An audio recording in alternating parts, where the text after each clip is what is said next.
Di sini kita ditemani dan yang tentu kita hormati Habib Fikri Assegaf, ada Bapak Kiki, ada beberapa teman tadi yang sudah disebutkan oleh moderator.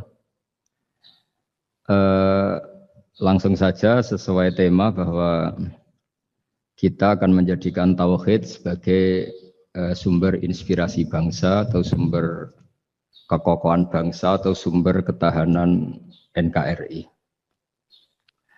Perlu dicatat bahwa di antara yang sering disabdakan oleh Rasulullah SAW adalah inna minal bayani la sikhron. Jadi penjelasan atau orasi atau argumentasi atau apa sajalah itu adalah bagian dari sihir. Sihir di sini maknanya itu sesuatu yang kayak hipnotis, tapi di sini dalam konteks positif. Dulu ketika periode Rasulullah Muhammad SAW itu pertarungan hak dan batil itu diolah pikir. Olah pikir yang diterjemahkan oleh artikulatif atau sistem verbal. Memang ini agak aneh. Jadi kalau mukjizatnya Nabi Musa itu fisik. Fisik itu misalnya melawan Fir'aun dengan kekuatan tongkat yang super dahsyat. Sehingga Laut Merah dipukul sama tongkatnya Fir'aun, kemudian tongkatnya Nabi Musa, kemudian bisa membelah jadi jalan, Fir'aun tenggelam. Begitu juga nabi-nabi yang lain ada kekuatan fisik yang bisa dilihat sebagai mukjizat. Tapi ketika Nabi Muhammad SAW jadi nabi itu pertarungannya itu ke sistem rasional. Dan yang enggak rasional itu dijelaskan dengan satu penjelasan yang seakan-akan rasional. Ini yang agak jelimet. Sehingga ada wala talbisul haqqan bil batil. Jangan menyampur adukkan hak dengan batil. Saya beri beberapa contoh kejadian. Suatu saat itu ada orang kafir datang ke Rasulullah SAW. Kemudian bertanya, ya Muhammad, jika kambing itu mati betul, yang tidak disembelih, bangkel, itu yang mematikan siapa? Karena Nabi itu orangnya ummi itu lugu, ya yang mematikan Allah. Terus jawabannya si orang kafir tadi, agama kamu itu aneh. Yang dimatikan Allah langsung haram, tapi yang lewat tangan-tangan manusia yang berlumuran dosa halal katanya. Sehingga terus jadi logika yang kok iya ya gitu. Harusnya yang dimatikan Allah langsung kan orisinil gitu. Sehingga orang terus terbelalak seakan-akan ini hebat gitu.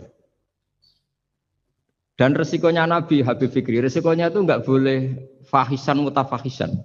Dorong Jawa Nabi ora oleh cangkem elek, itu resiko. Andai kan Nabi boleh cangkem elek enak. Nak halal ya pangan kon. Kalau itu baik ya silahkan makan ya. Tapi masalahnya Nabi tidak boleh seperti itu. Andai kan tidak Nabi kan gampang. Ya sudah kalau halal ya silahkan makan. Masalahnya Nabi tidak boleh.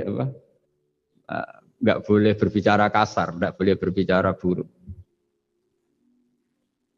Terus ada lagi beberapa kejadian yang seperti itu. Yaitu masyhur suatu saat Sayyidina Ali didatangi seorang kafir juga Yahudi. Ali, kakimu angkat satu. Diangkat sama Sayyidina Ali. Angkat dua-duanya, ya tidak bisa. Gitu kok temanmu, maksudnya Nabi Muhammad mengklaim bisa naik langit. Gitu aja kamu tidak bisa. Jadi selalu pakai olah kata. Yang ketiga misalnya Muhammad, kita ini punya urusan banyak, punya problem banyak. Dan Tuhan itu dianggap penyelesai problem, halul muskilat, yang bisa menyelesaikan problem. Pertanyaannya, kalau problem kita banyak, Tuhannya satu tidak cukup Muhammad. Kalau problemnya banyak, ya Tuhannya harus banyak. Sehingga ketika Nabi membawa tauhid, protes mereka, komplain mereka, aja'alal alihata ilahau wahida, inna hadza la syai'un ujab. Masa Tuhan satu, wong problemnya banyak, urusannya banyak. Kalau urusannya banyak, ya Tuhannya harus. Nah karena olah pikiran seperti ini, sebetulnya bukan olah pikiran ini, hakikatnya olah kata, karena ini tidak mewakili hakikat. Ya saya ulang lagi, sebetulnya ini bukan olah pikiran atau olah akal atau olah kecerdasan, tapi olah kata karena semua yang diomongkan ini tidak mewakili apa? Hakikat. Tapi faktanya itu terjadi. Sehingga mukjizatnya Rasulullah Shallallahu Alaihi Wasallam itu tidak boleh berupa fisik kayak tongkatnya Nabi Musa atau tabutnya Nabi Harun atau apalah yang sifatnya fisik. Karena ini tidak menjawab kecerdasan-kecerdasan yang terimplementasi oleh kata-kata yang dikatakan orang-orang kafir tadi, yang bisa memojokkan orang-orang kafir. Akhirnya Nabi diwarisi kecerdasan, dikasih kecerdasan oleh Allah Ta'ala, yaitu yang dikatakan fatona. Dan mereka memang suka, mempermalukan Nabi itu suka. Misalnya Nabi, karena sebagai Nabi, beliau tahu betul bahwa semua itu biadillah, di tangan Allah. Itu Nabi pernah ngendikan, la adwa wala tiarota, tidak ada penyakit menular. Lalu ada orang Yahudi atau orang siapa saja, orang bodoh lah yang jelas ini. Ada unta yang kena penyakit gudik, kalau orang Jawa bilang gudik apa? Kalau orang itu agak apa? Kudis ini. Yang kena kudis ini dijejerkan sama yang waras. Ternyata yang waras sekarang jadi kudisan. Senang mereka karena bisa mempermalukan Nabi. Ya Muhammad, ini unta kena kudis. Ternyata yang waras tertular oleh yang kena kudis. Padahal kata kamu tidak ada penyakit apa? Menular. Itu problem-problem jadi Nabi di era Rasulullah Shallallahu Alaihi Wasallam, sehingga Quran datang dengan kecerdasan yang untuk menjawab itu.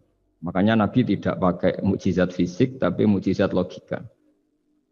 Akhirnya Nabi diajarin Allah lewat Jibril, yang dikira mereka yakin kalau menang dalam debat. Tapi Nabi balik bertanya, faman a'dal awwala. Jadi terjemahnya, kalau ini kena kudis karena tertular yang ini, lalu ini tertular siapa? Yang pertama tadi, wah itu asli mat dari Allah ya, maksud saya itu. Jadi dia ingin contoh yang kedua yang tertular, dengan itu berarti ada penyakit apa? Menular. Tapi Nabi tanyanya, faman a'dal awwala, lalu yang pertama kena kudis itu tertular siapa? Makanya kalau sekarang misalnya corona menular itu yang pertamanya dari siapa itu? Tidak tahu itu. Ya tidak perlu tahu, tidak bidang kamu. Jadi ini saya mau cerita. Jadi logika-logika yang dibangun orang kafir itu sebenarnya bukan logika, tapi olah kata. Dan orang kafir itu paling pintar. Karena mereka itu penyair. Penyair itu kalau sekarang modern mungkin mirip-mirip jurnalis atau mirip apalah. Bisa mengubah apa saja. Apa yang sebetulnya baik dikesankan buruk atau sebaliknya. Sehingga ini menyusahkan karena Nabi harus ngendikan hakikat, harus mengatakan sesuatu yang nyata dengan bahasa yang benar. Sementara mereka mengatakan kebatilan dengan penjelasan yang baik. Ini ribet kan? Sehingga dalam banyak percekcokan ya. Itu susah dicari jalan tengah karena sama-sama mirip, kebenaran ini sama-sama mirip. Jadi misalnya yang masyhur dalam satu peristiwa besar, konflik antara Sayyidina Ali dan Sayyidina Muawiyah. Itu konflik yang nggak bisa diedarkan, gara-gara kalimat, gara-gara kata-kata. Makanya sekeras-kerasnya pedang atau senjata itu masih keras apa? Kata-kata atau polemik lah atau apalah. Karena sekarang itu agak susah membahasakan. Ketika konflik Ali dan Muawiyah, itu ada orang bilang, ya sudah, nahkum bi kitabillah. Sudah sekarang kita kembali ke kitabillah. Itu mereka megang mushaf. Mushaf ini yang saya pegang namanya mushaf. Seakan-akan itu benar karena orang Islam harus kembali kepada kitabullah. Pertanyaannya lalu Ali kata Ali, fadharabal mushafa biyadihi. Sayyidina Ali nepuk mushaf ini keras sekali. Sal hadal mushaf kata Sayyidina Ali. Kalau kita harus kembali ke Quran, coba tanya ini. Mushaf ini ya, mushaf seperti milik saya ini. Akhirnya orang-orang Khawarij bilang, innama huwa warakun wa madadun. Itu hanya kertas sama tulisan. Bagaimana mungkin kita bertanya? Pas itu adalah orang Khawarij itu orang yang enggak mau ngakui Ali, juga enggak mau ngakui Muawiyah. Dan Sayyidina Ali sama Sayyidina Muawiyah sudah sadar mau bikin mediator, mau bikin solusi jalan tengah. Jadi sebenarnya dua beliau itu orang baik. Gara-gara diprovokasi orang Khawarij, terus jadi bentrok. Orang Khawarij bilang, enggak ada Ali, enggak ada Muawiyah, yang ada adalah kitabullah, yaitu mushaf. Benar, secara zahir benar, memang orang Islam harus kembali ke mushaf. Tapi Sayyidina Ali pinter. Sal hadal mushaf. Kalau gitu tanyakan mushaf itu. Ketika Sayyidina Ali dan Sayyidina Muawiyah sudah sepakat bikin perdamaian. Akhirnya singkat cerita, innama huwa raqun wa wadadun, kata orang-orang Khawarij itu hanya kertas dan pena. Kenapa bisa disuruh atau diminta jawaban? Terus kata Sayyidina Ali, enggak bisa toh kamu tanya mushaf, ya enggak bisa. Makanya tanya saya katanya. Akhirnya Sayyidina Ali memberi penjelasan, wa in khiftum shiqaqa bainihima fab'asu hakamam min ahli wa hakamam min ahliha. Jika dua mempelai suami istri itu ngalami konflik, di mana-mana orang konflik orang ini serasa seneng nek. Kita kalau sedang marah, semuanya lah kalau sedang marah sama istri itu orang ini serasa seneng. Jadi sing ganteng ra ketok gantenge. Ketok elek etok. Sehingga kalau ngomongi anaknya, dasar nakal kok bapaknya gitu. Bapaknya gitu, nanti dasar cerewet koyo ibuke. Makanya alhamdulillah banyak anak kita yang mewarisi nakalnya bapaknya dan nakalnya ibunya. Karena sabdonya mesti seperti itu. Jadi anak kita ini korban cara ngomong kita. Maka kita tidak wali itu harus syukur. Karena omongannya nggak mandi. Itu kalau kita wali, itu anak kita jadi orang buruk semua. Karena kita ngomong dasar goblok kayak ibu Dari ibu dasar nakal kayak bapak Berarti anak kita punya status goblok dan nakal. Tapi alhamdulillah yang ngomong itu tidak wali. Sehingga diabaikan saja sama Allah. Gak penting. Ngomongannya orang tidak wali itu tidak penting. Makanya tidak wali itu tetap punya sisi positif. Kalau ngomong tidak ngefek. Tapi kalau wali itu direspon sama Allah. Langsung ya. Tapi kalau wali ya tidak ngomong gitu. Tapi. Jadi kalau orang nggak suka itu nggak boleh ketemu. Karena tambah benci. Sehingga butuh mediator. Itu sudah, ini termasuk ilmu psikologi Quran. Kalau orang sedang tidak cocok itu nggak boleh ketemu. Pakai apa? Mediator. Jika suami istri sedang konflik, itu sebaiknya, seharusnya atau sayugyanya itu kirim mediator. Fab'atsu hakamam min ahli wa hakamam min ahliha. Iyurida islaha yuwaffiqillahu bainahuma. Terus kata Sayyidina Ali, wa amru ummati Muhammad a'zamu min amri rajulin wa imra'atin. Dan urusan umat Muhammad yang kita sedang konflik dengan kekuatan besar dan bisa pertumpahan darah, itu lebih ngeri timbang urusan suami dan istri. Itu saja solusinya mediator. Artinya sesepele itu urusan pribadi saja Allah menyuruh ada mediator. Apalagi urusan kita yang lebih dahsyat. Akhirnya mereka ngakui cara istimbat, cara ngambil kesimpulan Sayyidina. Jadi ini masalah-masalah yang orang bilang seakan-akan benar. Sudah kita kembali ke Quran, kembali ke Quran. Quran yang mana? Wong kamu tidak paham. Lama-lama tanyanya cetakan mana ini? Ribet kan? Makanya saya ini bikin gerakan besar-besaran yang dulu saya ngaji tafsir lama sekali dengan Mbah Mun.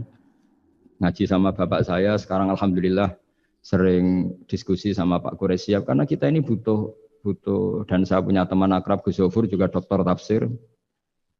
Ya kalau kamu ingin tak sebut ya punya teman kalian semua. Untuk mengkaji apa? Tafsir. Itu memang kita butuh. Karena Quran itu teks. Teks itu harus difahami ahlinya. Tapi ketika orang ngomong, ayo kita kembali kitab buah, kembali ke kitab buah, itu kembali yang apa? Terus tentang apa? Sehingga banyak orang yang entah saking angkuhnya, entah saking benarnya tidak tahu. Saya tidak mau kembali kepada Quran. Kenapa? Saya tidak pernah keluar, saya di situ. Kembali itu kan sudah keluar baru kembali. Itu entah saking angkuhnya, entah saking benarnya tidak tahu. Mau kamu katakan angkuh ya masuk akal. Saya tidak mau kembali. Saya tidak pernah keluar. Memang saya sudah di situ. Benar mana? Bisa jadi ya sudah ini itu wilayah yang nggak jelas. Tapi bahwa mukjizatnya Nabi itu menerangkan sesuatu yang kayak iya kayak enggak. Karena orang kafir itu pintar mengemas kebatilan sebagai kebenaran. Jadi enak zaman Nabi Musa ngadepi Fir'aun yang karuan salah. Nabi Muhammad itu enggak. Ngadepi satu komunitas yang mereka punya jargon yang seakan-akan benar. Misalnya Ka'bah. Ka'bah itu sakral, Baitullah. Orang kafir itu percaya keramatnya Ka'bah. Percaya. Sehingga mereka kalau bikin berhala itu harus dekat Ka'bah. Bentuk barokah Ka'bah. Kayak kurang ajar gimana. Maka berhala-berhala itu paling banyak di dekat Ka'bah. Karena supaya apa? Dapat barokahnya Ka'bah. Ribet kan? Kamu kafirkan tuh percaya baru kayak Ka'bah, tidak dikafirkan itu kurang ajar. Ka'bah kok jadi ruwet, ribet hanya ngadepi. Itu susah memang ngadepi logika. Makanya kan apa ya, kayak kita ngerawat anak itu. Mau dilonggar nanti manja terus goblok, mau dikerasin nanti minggat, ribet kan. Jadi ngelola kebenaran itu tidak gampang.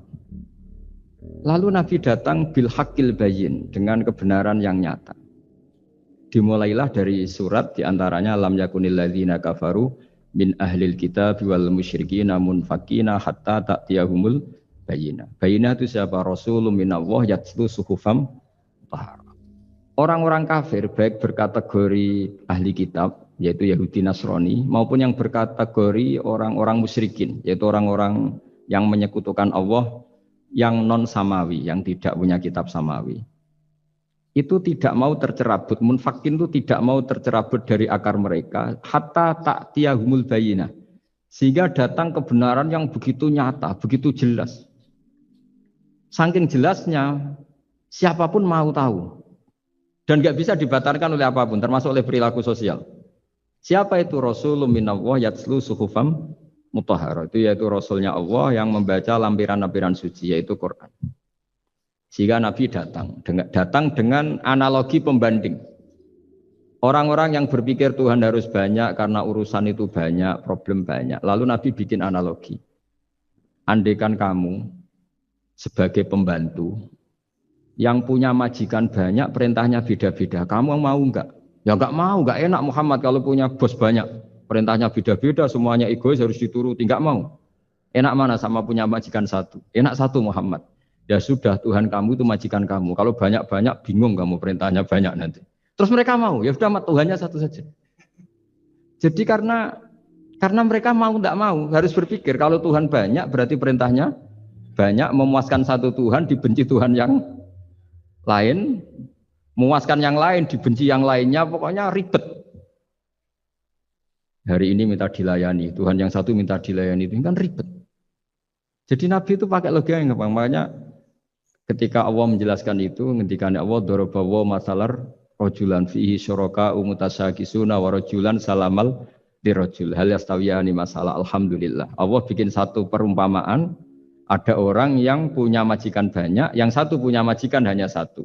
Hal yastawiyani masalah, nasibnya enak mana? Enak yang punya majikan satu karena standarnya jelas, SOP-nya jelas. Akhirnya mereka sadar, oke Muhammad Tuhannya satu saja. Lalu dalam pertanyaan-pertanyaan yang lain, misalnya tadi masalah Sayyidina Ali, masalah dibully lah kalau sekarang itu Nabi menjawab ya dengan rasional. Karena mau tidak mau. Karena Nabi tidak dibolehkan pakai mukjizat zaman itu. Untuk awal-awal jadi Nabi itu nggak boleh pakai mukjizat. Karena mukjizat itu punya sisi yang sangat-sangat fatal. Yaitu kalau Allah sudah menurunkan mukjizat, itu sekali nggak diimanin itu harus ada azab. Nabi ingin umatnya itu nggak kena azab. Makanya ketika Allah Ta'ala wa ma mana'ana an nursila bil ayati illa an kadzdzaba bihal awwalun. Cara terjemahan bebasnya gini. Muhammad, saya tidak ngasih mukjizat kamu kayak Nabi Musa, kayak nabi-nabi sebelum kamu yang berupa fisik. Itu problemnya satu, sekali saya menurunkan mukjizat, tren umumnya ini didustakan. Ketika didustakan, saya punya alasan menyiksa, wong sudah tak perlihatkan sebegitu jelas kok tetap didustakan. Maka sekali saya menurunkan mukjizat, kata Allah, wa ma nursilu bil ayati illa takhwifa. Saya memberikan satu ayat itu hanya warning, hanya peringatan bahwa ini akan ada bahaya azab. Sehingga karena pilihannya itu Nabi milih gak ada mukjizat yang seperti nabi-nabi sebelumnya. Milih mukjizat yang ilmiah, yaitu Al-Quran yang kita warisi sampai sekarang. Alhamdulillah. Karena kata ulama-ulama, nah ini pentingnya penjelasan. Andaikan mukjizat kita itu hanya tongkat, maka hanya ada di museum. Kita lihat tongkatnya Nabi Musa mungkin klaimnya ada di Turki. Mukjizat tabut kita lihat lagi di manalah tempat di museum apa. Tapi kalau mukjizatnya Al-Quran, itu umatnya Nabi akan merasakan nikmatnya ila yaumil kiamah.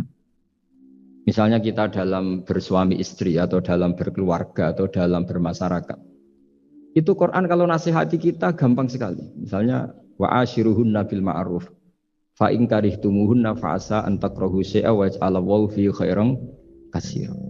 Sudahlah kalau sama istri itu yang baik. Jika ada watak istri yang kamu enggak suka, dalam ketidaksukaan kamu itu ada kebaikan yang banyak. Kamu enggak suka karena kalau istri kamu sering marah, kamu enggak suka. Sukanya yang senyum. Tapi kalau senyum terus sama orang lain juga senyum, ribet kan kamu. Jadi sudah anggap saja ada hikmahnya. Semua itu ada hikmahnya. Kalau istri kamu marah tidak kelihatan marahnya, dipendam, itu enggak ekspresif. Cara akting sinetron enggak masuk itu. Tapi kalau marah kelihatan marahnya itu ekspresif, itu kecerdasan itu Pak. Bisa menumpahkan keinginan. Wah itu bagus ini. Jadi disuruh lihat sisi apa? Positif. Imam Syafi'i itu pernah ketemu seseorang yang di depan beliau cium tangan hormat. Suatu saat dikasih tahu sama santrinya yang lain, orang yang mencium kamu wahai Imam Syafi'i itu di belakang ngerasani kamu, bully kamu. Kata Imam Syafi'i, baguslah. Kenapa? Berarti saya wibawa, di depan saya tidak berani. Jadi enteng. Beliau dikasih tahu, tetangga kamu banyak yang benci engkau ya Imam Syafi'i. Baguslah, tidak akan utang saya. Justru yang kenal-kenal itu yang utang-utang itu. Jadi enteng terus. Jadi dunia ini dianggap gampang saja. Coba kalau istri kamu sedang rukun sama sedang marah itu murah mana? Murah marah. Kalau rukun minta ke mall pusing. Jadi ulama dulu itu murah mana? Marah sama rukun. Kalau sedang harmonis minta kemana? Mahal kan? Kalau pas marah. Jadi ulama dulu itu lucu, apa ya? Gampang sekali nanggapin sesuatu itu. Imam Abu Hanifah itu kalau ketemu yang utang beliau itu dia yang sembunyi karena malu. Kalau kita kan enggak, yang sembunyi yang utang. Kalau Abu Hanifah enggak. Yang sembunyi itu Abu Hanifah. Kasihan dia malu kalau ketemu saya, kan masih punya utang saya. Kalau kamu ingin jadi wali itu gitu, kalau ketemu yang utang kamu yang lari. Itu bisa bank tutup karena yang lari yang ngutangin. Dalam cerita-cerita wali itu unik-unik. Robi Adawiyah itu pernah kemalingan, itu beliau sembunyi. Malingnya nyari apa, dia sembunyi. Habis itu ditanya, kenapa engkau sembunyi? Sama lu sama malingnya, karena rumah saya nggak ada yang bisa dimaling karena tidak punya apa-apa. Jadi ini kalau berpikir rasional kan ada Habib Fikri, bahasa rasional. Ini tak latih berpikir yang agak rasional. Nah, Nabi itu diutus dalam kondisi masyarakat yang rasional. Sehingga repot. Dan yang tidak rasional itu punya kecakapan olah kata sehingga seakan-akan rasional. Makanya ada kalimat terkenal di kalangan ulama, kalimatu haqqin urida biyal batil. Omongannya benar, tapi maksudnya tidak benar. Kayak tadi, la hukma illa lillah. Tidak ada hukum kecuali yang ada di Quran. Tidak ada hukum kecuali yang diturunkan Allah. Pertanyaannya, apa itu? Ya Quran. Lah iya apa? Karena kata Sidina Ali, ya sudah, sal hadal mushaf. Tanya mushaf kamu. Wah ya tidak bisa, itu kan hanya kertas sama tulisan. Makanya tanya ulama, kata Sidina Ali. Nah Quran itu balwa ayatum bayinatun fi suduril ladzina utul ilm. Quran itu begitu jelas sebagai solusi, tapi di hatinya orang yang punya ilmu. Sehingga kemudian lahir beberapa generasi tauhid. Yang paling masyhur dimulai tauhid itu yang masyhur ya, itu adalah ketika ada orang namanya Muhammad bin Jubair bin Mut'im. Itu bapaknya Muhammad ini namanya Jubair bin Mut'im. Itu dia orang kafir, masih kafir. Dia datang ke Madinah itu untuk negosiasi tawanan perang Badar. Dulu beberapa orang yang negosiasi sama Nabi itu ya nunggu di masjid. Singkat cerita, Nabi sholat maghrib baca surat Wattur wa kitabim mastur fi raqim mansur wal baitil ma'mur was saqfil marfu wal bahril masyur. Terus dia dengerin sampai Allah tanya, am khuliqu min ghairi syai'in. Kalau kamu tidak ngakui saya sebagai Tuhan, kata Allah, silahkan Anda berpikir bahwa alam raya ini dimulai dari ketiadaan. Atau kamu sendiri merasa sebagai pencipta alam raya ini, pencipta langit dan bumi. Itu namanya am khalaqus samawati wal ard. Itu orang itu disebut dahiyatul Arab, orang paling cerdas di Arab. Itu dia bingung. Dia selamanya kafir. Cara berpikir menuhankan berhala, Lata, Uzza, pokoknya menuhankan makhluk lah. Terus dia mikir, Muhammad ini kacau ya. Akal saya dihabisin kata dia. Jadi cara berpikir dia pakai akal, dia tidak percaya mukjizatnya Quran, tapi dia bilang Muhammad ini kacau, akal saya dihabisin. Akhirnya Nabi setelah salam dia menyatakan Islam. Karena kata dia Muhammad, akal saya habis oleh apa yang kamu baca. Nah ini saya mau menerangkan tauhid sebagai inspirasi. Yaitu logikanya gini, langit bumi ini kan wujud itu punya eksistensi. Kalau langit bumi ini wujud, alam raya ini nyata. Lalu kamu mengatakan sebelum alam raya ini ketiadaan. Berarti ada satu kesimpulan ketiadaan menciptakan yang ada. Itu malah gendeng bareng. Logikanya kan nggak kena. Al-adamu yakhluqu maujudan. Sesuatu yang nggak ada menyebabkan atau menjadikan sesuatu yang ada. Akhirnya padahal pertanyaannya tadi gitu, ya sudah kalau kamu nggak percaya saya sebagai Tuhan, sebagai pencipta awal, sudah ada usah Tuhan-Tuhanan. Tapi ya mari goblok bareng dengan mengatakan bahwa alam yang ada ini diciptakan oleh sesuatu yang tidak ada. Dari Juber, saya tidak mau goblok Muhammad, sudah iman saja saya, karena saya tidak mau goblok. Jadi agama ini datang dengan keceriaan berpikir. Sehingga Ibnu Hajar al-Asqalani mengatakan hadatin ja'a bil iltizat al-aqli. Agama ini datang dengan kenyamanan berpikir. Coba kalau Anda seorang profesor atau seorang doktor atau seorang ilmuwan, kemudian Anda diajak goblok dengan teori baru bahwa sesuatu yang ada itu diciptakan oleh yang tidak ada. Mau enggak kamu? Mau semengira sesuatu. Diajarin sesuatu yang ada diciptakan oleh yang tidak ada.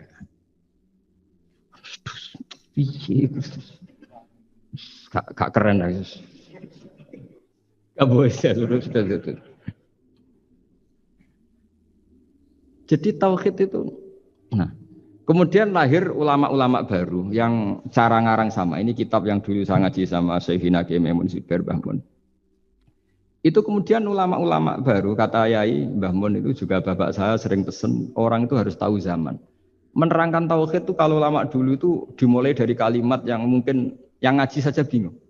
Al-alam mutawwir wa kullu mutawwir hadis la buddha mim. Itu sampean dengar mesti anggap jimat itu apa itu doa apa gitu. Doa jalbur rizki apa gitu. Padahal itu logika. Tapi terus ulama-ulama modern itu ngarang seperti ini ada gambar. Ini kitab yang saya dulu ngaji sama Abang, itu digambar seperti ini. Maksudnya digambar seperti ini gini, penjelasannya gampang. Sampean kalau gambar seruat apapun, misalnya gambar gedung tingkat 5 atau gambar gunung atau gambar apa saja. Mbok seruat apapun gambar itu dimulai dari satu titik. Tadi hadhil awalim kulluha, bahwa alam semua ini dimulai dari nuqtatil wujud, ada titik wujud. Dan karena ini wujud penyebab harus bersifat awal. Makanya Allah itu selain wujud harus bersifat al-awwal. Kalau bahasa pondok al-qadim. Karena tidak mungkin yang menciptakan kemudian kalah dulu dengan yang diciptakan. Begitu juga Imam Al-Amudi. Imam Al-Amudi itu jadi wali itu karena dia ahli matematika. Sampai muridnya itu eskal. Ini guru saya masuk surga enggak? Kalau ngajar itu senangnya ngajar matematika. Beliau ahli usul fikih, ahli fikih, tapi senangnya ngajar matematika. Sampai muridnya sanksi, ini masuk surga enggak ya? Walhasil dalam cerita keramat beliau, sama ndak usah terus saya ndak percaya, kamu ndak wali, kok ndak percaya gimana? Ribet sekarang gitu, orang kalau nggak nekuni sesuatu terus nggak percaya, ribet kan?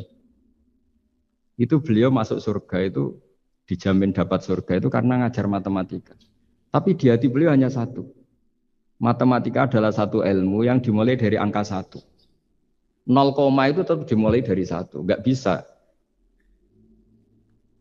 Akhirnya beliau cerita, angka 2 atau 3, nisbatul wahid wal isnaini ila mi'ah wa ila ma la nihayatallah, semuanya sama, nisbatul far'i ilal asli, kata beliau. Mbok angka 2, 3, 1000 sampai 1 miliar, itu perbandingannya dengan angka 1 apa hubungannya? Al-far'i ma'al asli, yaitu angka 2, 3 adalah cabang dari angka 1. Jadi alam raya sebanyak apapun, ada galaksi, ada Mars, ada apa saja, tetap dimulai dari wujud yang 1, yaitu wujudnya Allah Subhanahu wa Ta'ala. Jadi beliau menjadikan matematika sebagai alat perangkat untuk tahu tauhid, bahwa alam raya ini dimulai dari al-wujudul wahid, wujud yang satu. Makanya qul huwallahu ahad, Allahus somad, lam yalid walam yulad, dan seterusnya. Nah, makanya ketika orang menyoal hukum adat yang menipu kita, adat itu sunnatullah yang kita lihat, itu Quran mesti mengembalikan wahwaladzi yabda'ul khalqa tsumma yu'idu wa huwa ahwanu alaih. Sebagian di surat Yasin diterangkan ansha'aha awwala marrah. Ketika kita lama sekali, namanya manusia itu lahir dari seorang bapak dan ibu, ini lama sekali. Yang namanya telur itu lama sekali lahir dari ayam, keluar dari ayam. Yang namanya pohon besar itu mesti dari biji yang kecil. Karena lama itu terjadi, seakan-akan kita ngomong, kita berkeyakinan, tahu-tahu ada pohon besar itu mukhal. Tahu-tahu ada manusia ini mukhal. Makanya ketika ada figur yang bernama Isa bin Maryam, itu orang kafir Yahudi itu menolak. Bagaimana mungkin ada manusia tanpa bapak? Oke, itu menyalahi prosedur lazim, protap lazim. Tapi kata Allah gimana? Inna masalah Isa indawahi kamasali Adam. Kalau Isa mukhal karena tanpa bapak, harusnya Adam lebih mukhal karena tanpa bapak, tanpa ibu. Jadi artinya apa? Allah tetap mengingatkan bahwa kudroh saya yang pertama itu menjadikan semuanya mungkin tanpa perangkat adat. Maka kitab ini yang saya baca ini, milik Sayyid Hussein Afandi ini, itu menjelaskan bahwa hukum adat itu menipu. Saya ulang lagi, hukum adat itu menipu. Ketika ayam mengeluarkan telur, telur kemudian menjadi ayam lagi. Terus kita berdebat, telur sama ayam dulu mana? Menurut Anda milih mana? Milih apa? Telur. Kalau ini, yang kubu sebelah ini. Ayam apa telur? Telur. Ayam. Ayam lahir dari. Nah, pertanyaannya begini kalau menurut tauhid. Ketika lazim kalau telur itu nanti suatu saat jadi ayam, terus ayam kemudian lazim mengeluarkan telur. Ketika Anda mengatakan mungkin kontribusi Anda terhadap kemungkinan itu apa? Kan sama, Anda tidak ikut menciptakan. Wong tidak ikut menciptakan kok menvonis mungkin tidak mungkin. Kamu itu hanya saksi. Makanya pertanyaannya Allah, loh ketika itu kamu anggap mungkin, kontribusi Anda itu apa? Kan hanya melihat. Kamu sendiri tetap tidak mampu bikin telur, Anda juga tidak mampu bikin ayam. Artinya meskipun telur jadi ayam, ayam jadi telur sampai kiamat, tetap ada kontribusi kudrohnya Allah Subhanahu wa ta'ala. Bukan berarti berdiri sendiri, wong kamu yang bilang mungkin ya nyatanya enggak berkontribusi. Sehingga kalau suatu saat Allah bikin telur dari batu, atau ayam keluar dari batu, bagi Allah itu enggak masalah. Tapi bagi kamu masalah. Bagaimana mungkin hewan keluar dari batu? Ini logikanya gimana? Loh memangnya ketika telur dari ayam itu logika kamu gimana coba?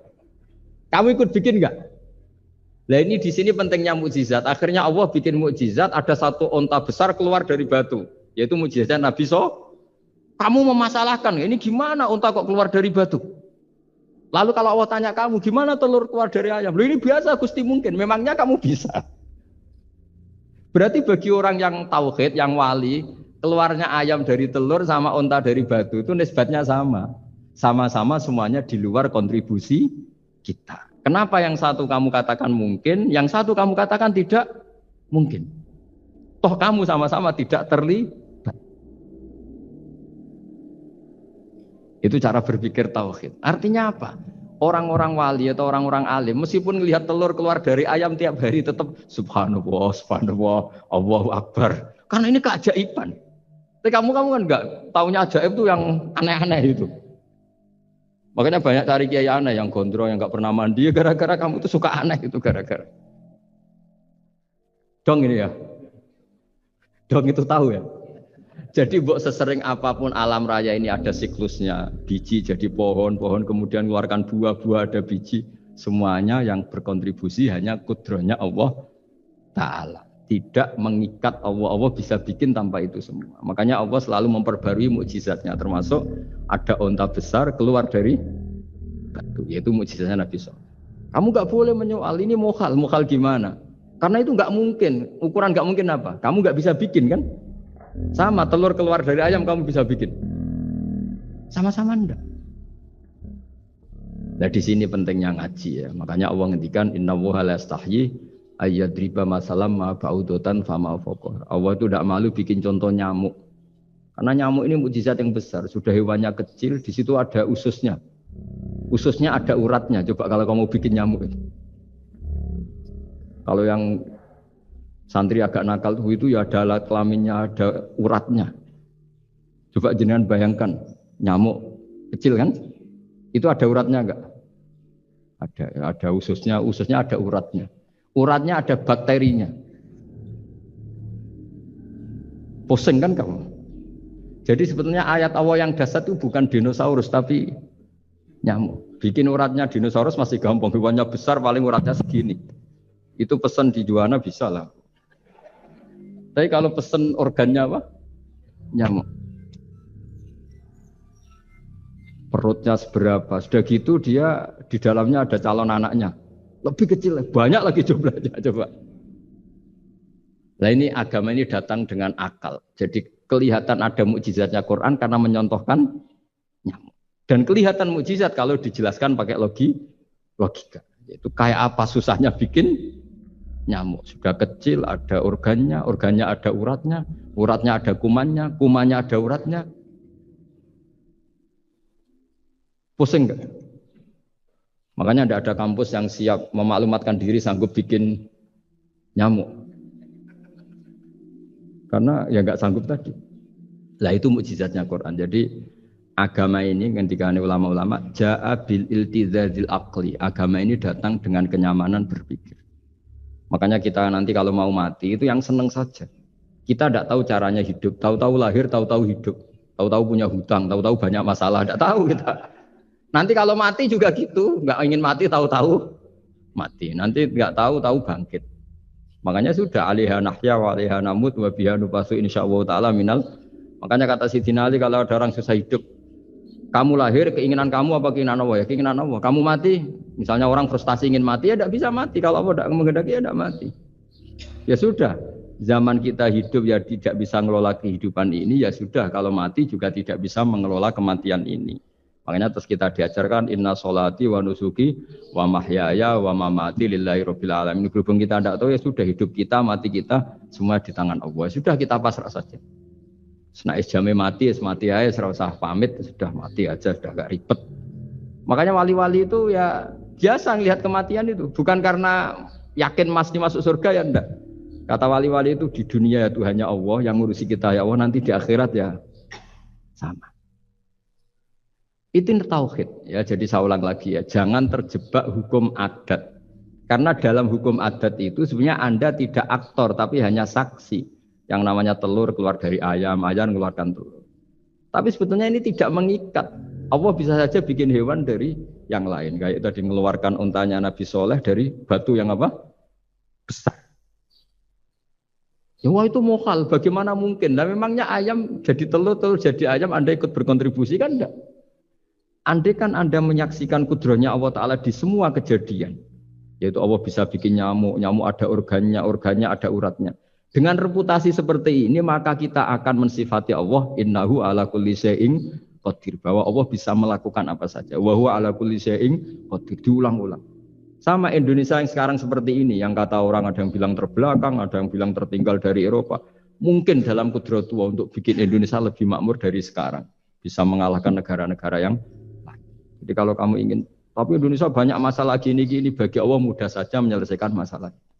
Tetap inna dzalika 'ala Allahi yasir. Kita harus optimis bahwa semuanya bagi Allah mudah. Tapi cara berpikir ya tadi, dengan reputasi Allah bisa bikin nyamuk. Nah nyamuk sulitnya di mana ya tadi, sudah kecil, punya organ, organnya punya urat, uratnya punya bakteri, bakterinya punya organ, organnya bakteri, mungkin ada bakteri lagi. Pusing kan? Ya jangan usah dipikir kalau pusing. Ya jadi terus yang terakhir saya mohon kalau baca Quran sebisa kita ada yang diangen-angen. Jadi Allah kalau mendorong kita mengakui eksistensinya Allah, Allah sering ngendikan yang mudah-mudah. Misalnya saya ini yang menciptakan kamu, saya yang menciptakan kamu. Falau la tusaddiqun, sudahlah, saya ini nahnu khalaqnakum. Saya ini pencipta kalian, mbok yao. Hubungan kamu itu dengan saya. Urusan kamu terdekat itu dengan saya, kata Allah, bukan dengan yang lain. Karena saya menciptakan kamu, kata Allah. Tapi kita ini aneh, jadi manusia itu aneh. Dengan zat yang menciptakan kita tidak punya urusan, dengan yang tidak terkait dengan kita punya urusan. Itu kan aneh. Dan Allah kalau menerangkan itu gampang. Terus bagi manusia yang kumo luhur, yang angkuh, seakan-akan bisa menentukan segalanya. Falaula in kuntum ghairu madinin tarji'unaha in kuntum shadiqin. Kalau kamu orang hebat, mbok ya, ketika nyawa kamu mau keluar tuh kamu tahan supaya kamu enggak jadi mati. Enggak keren kan orang hebat kok mati katanya. Kamu sombongnya kayak gitu, seakan-akan bisa ngatur dunia, menaklukkan dunia, ternyata kamu mati. Harusnya enggak usah mati dong.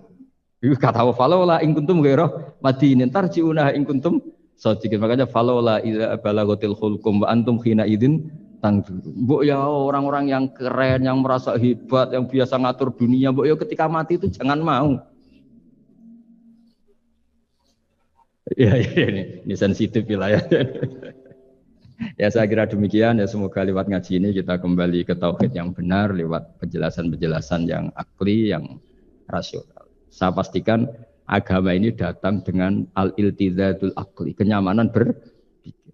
Kayak apa susahnya kita dengan jadi ateis? Karena harus punya rumus bahwa yang ada diciptakan oleh yang tidak ada.